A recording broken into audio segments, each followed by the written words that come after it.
She was 18, smart, beautiful, and full of life. On her high school graduation trip to paradise, she vanished without a trace. No body, no answers, only a prime suspect who kept changing his story. This is the haunting case of Natalee Holloway.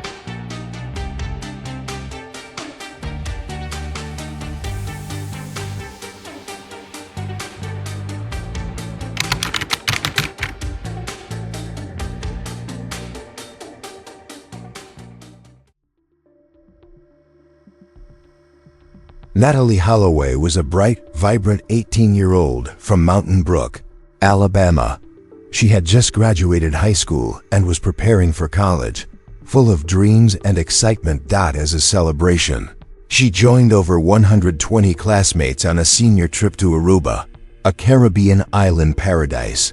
The trip was organized as a rite of passage, with limited adult supervision and lots of freedom.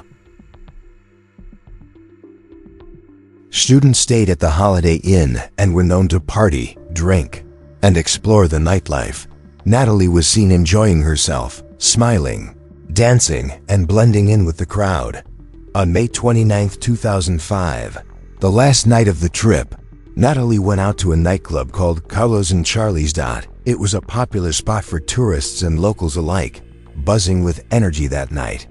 She was seen leaving around 1:30 a.m. with 3 young men. Those men were Joran van der Sloot, a 17-year-old Dutch honors student, and 2 brothers, Deepak and Satish Kalpo.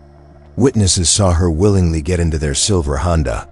That was the last time anyone ever saw Natalee alive. When the group's flight back to Alabama boarded the next morning, Natalee didn't show up. At first, her friends thought she overslept or missed the bus. But within hours, panic set in.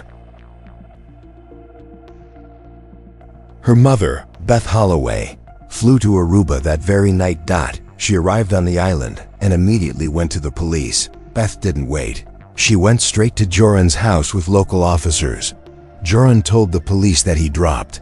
Natalee offered her hotel around 2 a.m., but hotel security said she never returned. His story didn't add up, and over time, it would change again and again.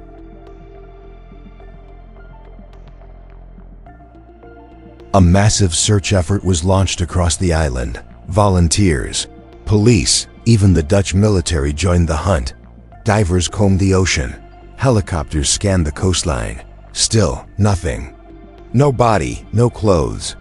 No evidence. Only silence and a growing cloud of suspicion around. Joran van der Sloot. The dream vacation had turned into every parent's worst nightmare.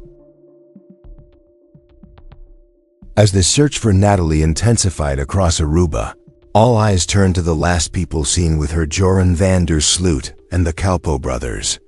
Despite claiming he had dropped her off at the hotel, no surveillance footage supported that story, and hotel staff confirmed she never returned that night. Beth Holloway, Natalee's mother, was relentless. From the moment she landed, she applied pressure to local authorities, media outlets, and even Aruban politicians. Her drive kept the story in the headlines, turning a local investigation into a global media storm within days.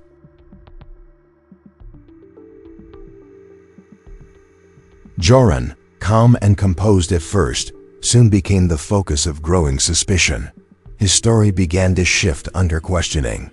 At one point, he said he left Natalee on the beach. Then he claimed the Kalpo brothers drove them elsewhere. Later, he said he didn't know what happened to her at all.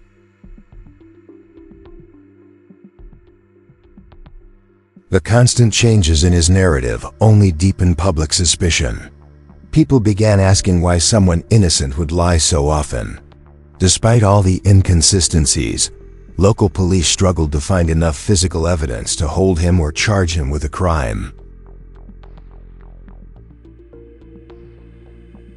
On June 9, 2005, 10 days after Natalee vanished, Joran and the Kalpo brothers were finally arrested. But the investigation hit a wall. No body, no murder weapon, and no direct evidence linking them to foul play. After questioning, They were released, only to be rearrested weeks later amid public outrage. Joran's behavior during this period was erratic. While in custody, he played games with the truth, offering bits of information only to retract them later. He seemed to enjoy the spotlight, even giving interviews to Dutch and American journalists. One of the most disturbing aspects was his lack of emotion. He smiled during some interrogations and appeared indifferent to the pain he was causing Natalee's family. His arrogance made him seem not just suspicious, but chilling. Meanwhile, Beth Holloway worked tirelessly to keep her daughter's case in the public eye. She gave emotional interviews, stood outside courtrooms, and even confronted suspects directly. She refused to be ignored, and her efforts drew international sympathy and support. Back in Aruba, locals grew frustrated with the growing media circus. Tourism declined, and some officials accused Beth of turning the case into a political drama. But for Natalee's family, the stakes were life and death, and they were losing hope with every passing day. The FBI became involved, offering resources and forensic support. Dogs were brought in. Beaches were dug up. Reservoirs were drained. Still, not a single trace of Natalee's body was found. She had vanished without a clue.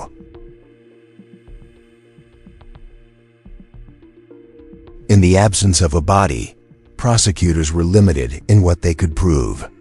Time and again, they tried to detain Joran, only to be forced to release him for lack of hard evidence. The legal system in Aruba required a clear link between suspect and victim, something they couldn't provide.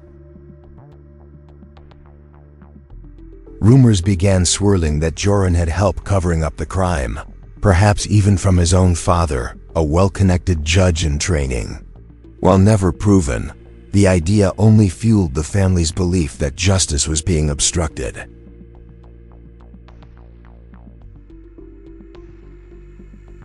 Beth released Natalee's high school graduation photo to the world, pleading with viewers to remember her not as a headline, but as a vibrant, kind-hearted girl who simply wanted to enjoy her last trip before college. The world was watching. The case appeared on 2020's Dateline and dozens of true crime shows. The pressure on Aruban authorities to act was enormous, but without new evidence, their hands were tied. As months passed, public interest in the case began to fade, but the Holloway family never gave up. In their eyes, one man knew exactly what happened, and he was walking free. Joran left Aruba for the Netherlands to study, away from the daily media scrutiny, but he couldn't leave the spotlight for long. In the years ahead, he would re-emerge, this time more dangerous than ever.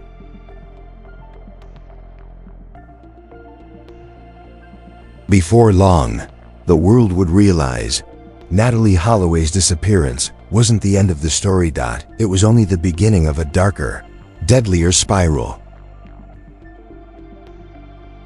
After years of silence and speculation, Joran van der Sloot returned to the headlines in 2008 when an undercover video shocked the world. Dutch investigative journalist Peter R. de Vries orchestrated a sting, secretly recording Joran confessing to his involvement in Natalee's disappearance. In the video, Joran claimed that Natalee died unexpectedly while they were together. He said he panicked, called a friend, and disposed of her body in the ocean. Though the details were chilling, no physical evidence backed up the claim, and once again, he later recanted everything. Joran insisted he had lied to impress someone, saying it was all fiction. The confession, like so many before, dissolved under his contradictions. But the world now saw him in a new light, not just as a suspect, but as a manipulator thriving on chaos and attention.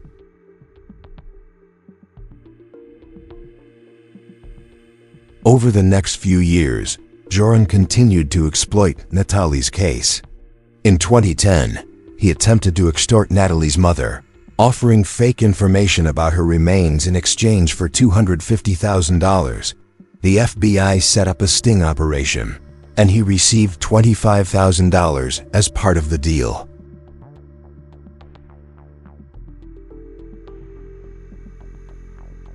Despite this blatant fraud, Joran fled to South America before charges could be filed. That same year, in Lima, Peru, he checked into a hotel with 21-year-old Stephanie Flores, a local university student he met in a casino. Within hours, she was dead.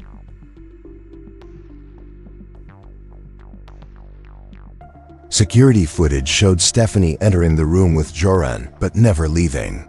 When her body was found, it was clear she had been violently beaten. Police quickly identified Joran as the prime suspect. The confession sent shockwaves across the world. Natalee's family had long feared that he would kill again, and now, those fears had become reality. Beth Holloway called Stephanie's murder a second tragedy that could have been prevented. He fled across the border but was captured in Chile and extradited back to Peru. There, he confessed to the murder, claiming Stephanie had discovered emails on his laptop linking him to Natalee's case, and he lost control. Joran was convicted of Stephanie's murder in 2012 and sentenced to 28 years in prison. Finally, he was behind bars, but justice for Natalee remained elusive. Her remains had still not been found, and Joran continued to withhold the truth. Even from prison, he played games.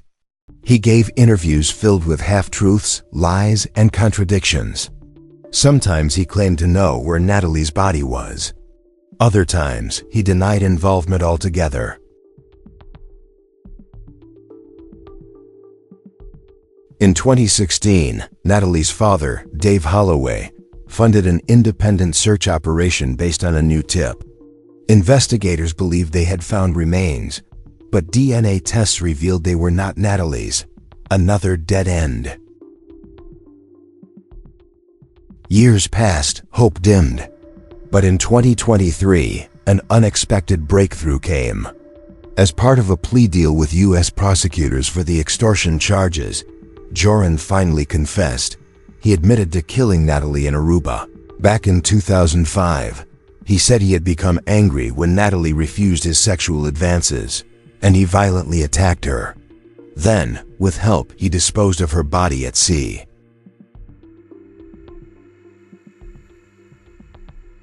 The confession, though too late to save Natalee, provided long-sought closure. For nearly 2 decades, the Holloway family had lived with uncertainty. Now they finally had an answer, even if justice had come through another country's courtroom. Joran's plea deal included a 20-year sentence to be served in the U.S. after his time in Peru. The killer who once smiled at the cameras now faced decades of silence in a prison cell. But for Beth and Dave Holloway, no confession could bring their daughter back. The pain remained, etched deep into every year lost without her. What mattered now was that the truth had finally spoken, through the very mouth that spent years twisting it. The disappearance of Natalee Holloway forever changed how the world views missing persons cases abroad. Her name became a symbol of loss, injustice, and the need for accountability in international investigations. Aruba, once seen as a paradise, faced scrutiny for its early missteps in the case. Critics argued that police had moved too slowly, failed to secure evidence, and underestimated the seriousness of the crime from the start. The case also exposed the limits of international law. With no body and no confession, American authorities were powerless for years, watching as the suspect traveled freely and toyed with the media. For the Holloway family, the journey became a public one. They shared their grief, anger, and frustrations with the world, not for attention, but in the hope that someone, somewhere, would help bring Natalee home. Beth Holloway became an advocate for victims and missing persons, launching initiatives to educate travelers and support families facing similar nightmares. Her voice, once filled with desperation, turned into a force for change. Dave Holloway, more reserved, focused on searches and private investigations. He quietly funded multiple efforts, refusing to let time erode his daughter's memory or erase the unanswered questions. In the world of true crime, Natalee's story became one of the most well-known, unsolved cases. Books were written, documentaries produced, and even fictional dramas inspired by her disappearance. Some criticized the intense media attention, arguing it reflected bias in which cases receive coverage. But few could deny the emotional power of Natalee's story or the heartbreak etched on her parents' faces. For years, Joran remained a ghost in the background, looming, smirking, unpunished. But when the murder of Stephanie Flores was revealed, public opinion shifted from suspicion to certainty. He was a predator. His final confession confirmed what many had long believed. Natalee had died not in some mysterious accident, but through violence and cruelty. He had silenced her, then lied for nearly 20 years, though it took almost 2 decades. The Holloway family received something many in similar situations never get: an admission of guilt. It wasn't justice in the traditional sense, but it was truth. Natalee's story now lives on, not as an unsolved riddle, but as a reminder of how easily a joyful trip can become a nightmare. It's a lesson in vigilance, in the need for better systems, and in the lasting pain that a single night can cause. Her name is still spoken in schools, in safety campaigns, and in courtrooms. She became more than a daughter or a student. She became a symbol. To this day, no remains have been recovered. There is no grave to visit. But Natalee Holloway's memory lives in the hearts of millions who followed her story and hoped for justice. The island sunsets she once watched now shine over a legacy of advocacy, awareness, and resilience. Her voice was stolen, but her story refuses to be silenced. And as long as her name is remembered, so too is the fight to protect others from meeting the same fate.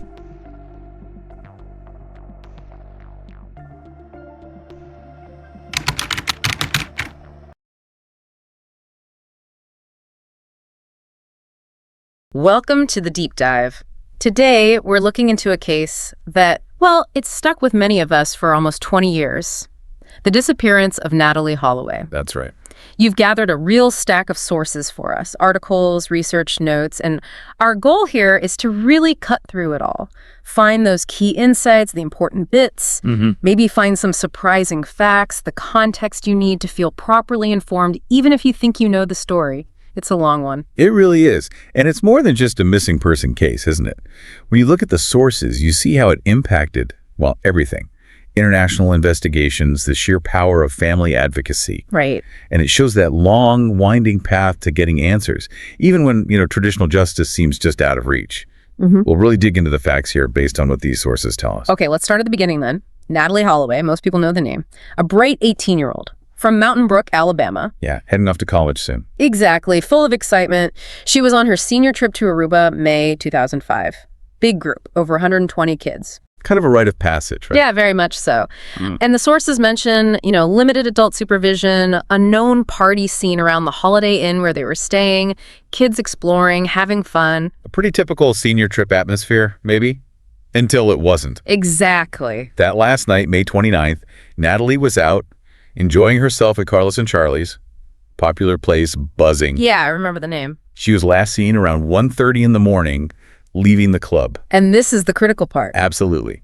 She willingly got into a silver Honda with Joran Sloot, he was 17, a Dutch honors student living there, and 2 brothers, Deepak and Satish Kelpo. That was it. The last time anyone ever saw Natalee Holloway alive. Vanished. The next morning, the flight home is boarding. Natalee's not there. Chaos. Confusion turns to panic really fast. Understandably. And her mother, Beth Holloway. Wow, she didn't wait. Flew to Aruba that night. Incredible speed.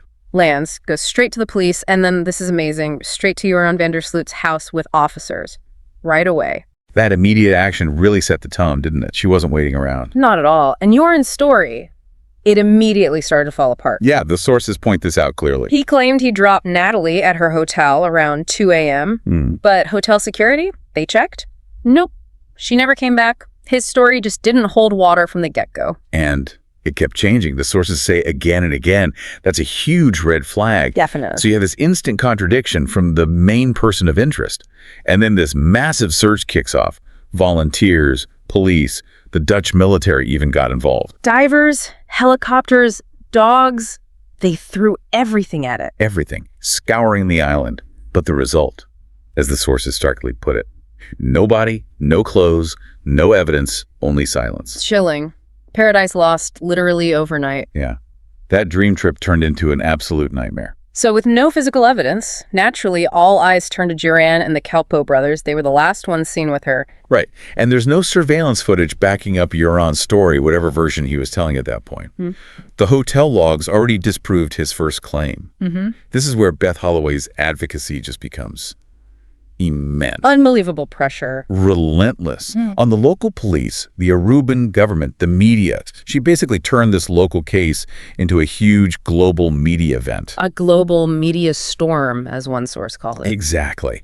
And Joran's behavior under that spotlight, it's revealing. How so? Well, the sources say he seemed calm at first, but then his story starts twisting. First he left her on the beach, then maybe the Kalpos drove them somewhere else, then he just doesn't know what happened. So many versions. Constant change. And it makes you ask, like the sources point out, why would someone innocent lie so often? It raises immediate suspicion. It looks like manipulation. Yeah, trying to confuse things. But legally, in Aruba, it was tough. Very tough. The sources explain the police needed hard physical evidence, a clear link between suspect and victim for a major charge like murder. And they didn't have it. No body, no weapon, no definitive forensics at that stage. Right. So Joran and the Kalpos, they get arrested June 9th, about 10 days after she vanished. Okay. But then they're released. Lack of evidence. Which must have caused outrage. Huge public outrage. So much that they were actually rearrested weeks later. But the core problem remained not enough physical evidence to hold them long-term or bring charges that would stick. And Joran's behavior while he was in custody. Oh, that's quite something. The sources describe him playing games with the truth. What does that mean? Like offering bits of information, then taking them back, almost seeming to enjoy the attention, the interviews. Really? Enjoying? Adhering to, yeah. And the most unsettling part, a real lack of emotion. Smiling during questioning, seeming indifferent to the whole situation, to Natalee's family's pain. Yes. It made him seem, as one source described it, not just suspicious, but chilling. A kind of detachment that's hard to wrap your head around. Meanwhile, Beth Holloway is fighting this battle on the world stage. Tirelessly. Emotional interviews, showing up at court, confronting people. She refused to let it go quiet. And that created enormous support internationally, but also friction in Aruba itself. Yeah, there's definitely pushback. The sources mention frustration over the media circus, the impact on tourism. Some officials even accused Beth of, politicizing it. Which must have been incredibly painful for the family. Absolutely. They just wanted answers. The FBI got involved too, right? Brought their resources. Yes, forensic teams, expert profilers, searched dogs. They dug up beaches, drained ponds and reservoirs. Massive efforts. And the result? Still nothing. Our sources are consistent. Not a single trace of Natalee's body. It was like she just vanished into thin air. Unbelievable. And without that physical proof, prosecutors were stuck. This also fueled rumors, though unproven, that maybe Joran had help. Possibly from his father, who was influential, a judge in training. Right, the obstruction angle. Exactly. It became a strong belief for the family that maybe justice was being actively blocked. Again, no proof, but it shaped their perspective. And Beth kept Natalee's face front and center, that graduation photo. Yeah, making her real. Not just a case file, urging people to remember the vibrant young woman she was. It was everywhere. 2020, Dateline. The pressure on Aruba was immense. Huge. But legally, their hands were tied without new evidence. Eventually, months turn into years. Public attention starts to fade a bit. And Joran? He leaves Aruba, goes to the Netherlands, away from the daily scrutiny. But the Holloways? They never gave up. The sources make that very clear. They knew somehow this wasn't over, that it was chillingly only the beginning of a darker, deadlier spiral. Wow. And that spiral, it definitely continued years later. Yeah, yes. After some quiet time, Joran pops back onto the radar in 2008. Big time. What happened? A Dutch journalist, Peter R. de Vries, set up this incredible undercover sting video. I remember hearing about that. And in the video, Joran confesses. He says, yes, he was involved. Natalee died unexpectedly. He panicked, called a friend, and they dumped her body in the ocean. A confession, finally. Well, yes and no. Because almost immediately after it aired, he recanted. Said it was all lies, all fiction. He was just trying to impress the guy he was talking to. Oh, come on. Exactly. It fit the pattern. The sources nail it. He was a manipulator thriving on chaos and attention. The confession wasn't about truth. It seemed like another game. Unbelievable. And the manipulation didn't stop there. Not even close. 2010. He tries to extort Beth Holloway. Extort her. Offers to tell her where Natalee's remains are buried for $250,000. That's horrific. Beyond words. The FBI sets up a sting. They actually wire him $25,000 in an initial payment. So they had him. They were closing in. But before they could file charges, he took the money and fled. Right. Went to South America. He just ran. Yep. And then just days later, same year, 2010, Lima, Peru. Oh, no. He checks into a hotel with a young woman, Stephanie Flores, 21 years old, university student. Met her in a casino. Hours later, she's found dead in his hotel room, violently beaten. Oh, my God. Hotel security footage showed her going into the room with him. She never came out. Joran was gone. He killed again. He fled to Chile, but they caught him quickly this time. Extradited back to Peru. Did he confess to that? He did. He confessed to murdering Stephanie Flores, his claim. She found something on his laptop connecting him to Natalee's case, and he lost control. Lost control. Unbelievable. This news, it just confirmed the Holloway family's absolute worst fears. Yeah.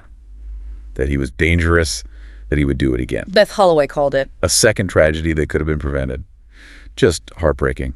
So finally he's convicted for Stephanie's murder. Yes, in 2012. Sentenced to 28 years in Peru, he was finally behind bars. But still no justice for Natalee. No answers. No. Her remains were still missing. And even from prison, Joran kept playing games. Hints, half-truths, lies, contradictions about Natalee. Just tormenting the family. It seemed like it. There was even another search in 2016 funded by Natalee's dad, Dave Holloway. Based on a new tip, they found remains. Was it her? No. DNA tests confirmed it wasn't Natalee.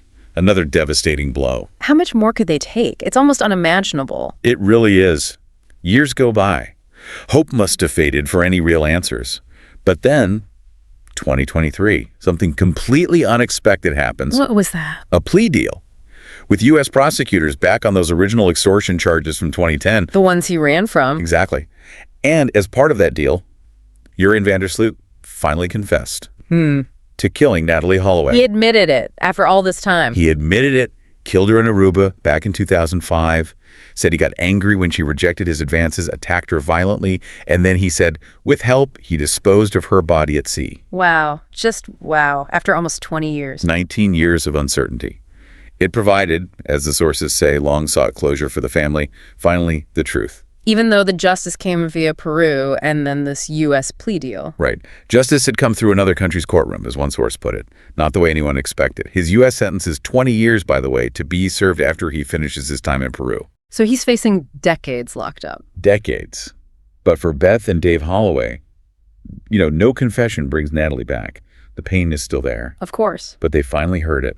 The truth had finally spoken through the very mouth that spent years twisting it. That's powerful. And the legacy of this case, it's huge. Undeniably. The sources are clear. This case forever changed how the world views missing persons cases abroad.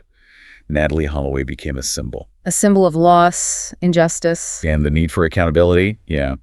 Aruba faced a lot of criticism for those early mistakes. Police moving too slowly, maybe not securing evidence properly, underestimating the crime at first. It really shone a light on the difficulties of international investigations. Absolutely. And the limits of international law. U.S. authorities were frustrated for years. They couldn't do much without a body or a confession, watching Joran travel, even talk to the media. While the Holloway family lived this nightmare publicly. Sharing their grief, their anger, their frustration. Not for attention, the sources emphasize, but just hoping someone, somewhere, might have a key piece of information to help find Natalee.